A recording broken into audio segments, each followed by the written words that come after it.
I'm not sure how many of you know that, but a few months ago I was on the verge of quitting trophy hunting altogether, but I managed to pull myself through to the other side stronger than ever. I want to share with you how I did that and what in my opinion are the best ways to avoid and get through burnout.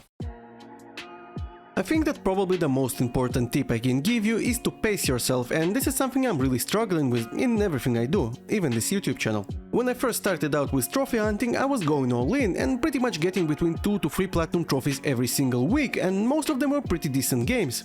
For example, those are the platinum trophies I got in a span of 1 month of January 2021. The Last of Us Remastered, Spirit of the North, Deliver Us the Moon, Erica, Batman the Telltale series, Batman the Enemy Within, South Park, The Fractured But Whole, Job Simulator, The Bunker, Resident Evil 7, GTA 5, and Everybody's Gone to the Rapture. I even registered on True Trophies, and I was really caring about my trophy streak that you have on this website, which at the time was 171 days and 2,521 trophies, which is almost 15 trophies a day, by the way. Now, to be fair, we had a lockdown in my country at the time, so it's not like I had anything better to do, but still.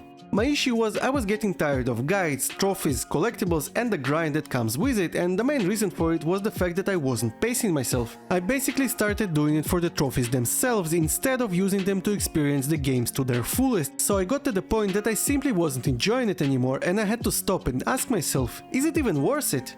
What I'm trying to say is, if you don't pace yourself, you will likely to burn yourself out at some point. So of course the best way to deal with a burnout is not getting to this point in the first place, but if you are already there, I would say that taking a small break could really help you get back on track.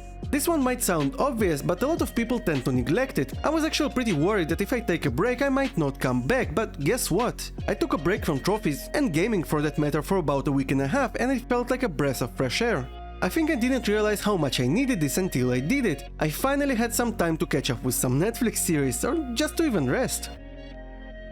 I do think that just taking a break is not enough though. At this stage it is in your best interest to remind yourself why you started trophy hunting in the first place. Originally I started trophy hunting because I found that I really enjoyed the two aspects of how trophies enhance your gaming experience. First of all, previously I would probably never attempt beating the game on the highest difficulty or doing a speedrun or finishing a game without healing, and I found out that it makes gaming a lot more enjoyable and more satisfying when I finally managed to actually overcome those obstacles.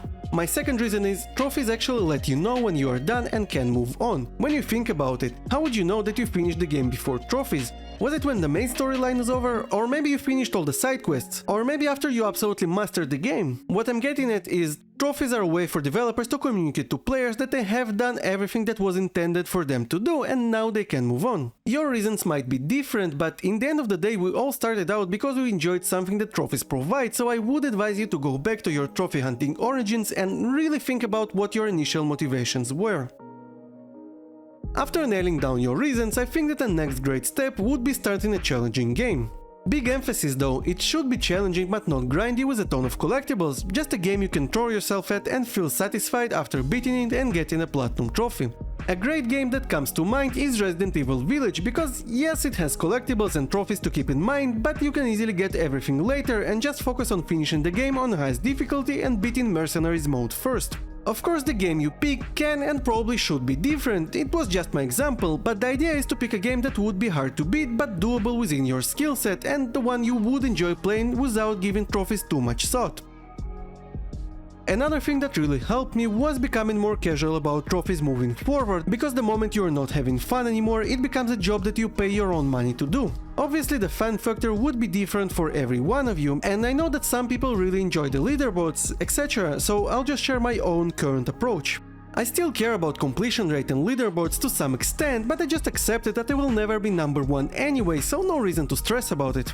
As for completion rate, I started using secondary account to test games out prior to starting them on my main account to prevent myself from either being annoyed for leaving games unfinished or forcing myself to play them, something that I was doing previously, and this was a huge contributor to the burnout I experienced. I adopted similar more casual approach for games I'm playing these days as well, as I'm trying not to play games just for the platinum trophy anymore and only play games that I actually like. The result of all that is now I get only 1 or 2 platinum trophies a month instead of 10 to 12 I was previously, but my quality of time spent gaming is much higher for me, and I hope that I will not experience more burnout moving forward.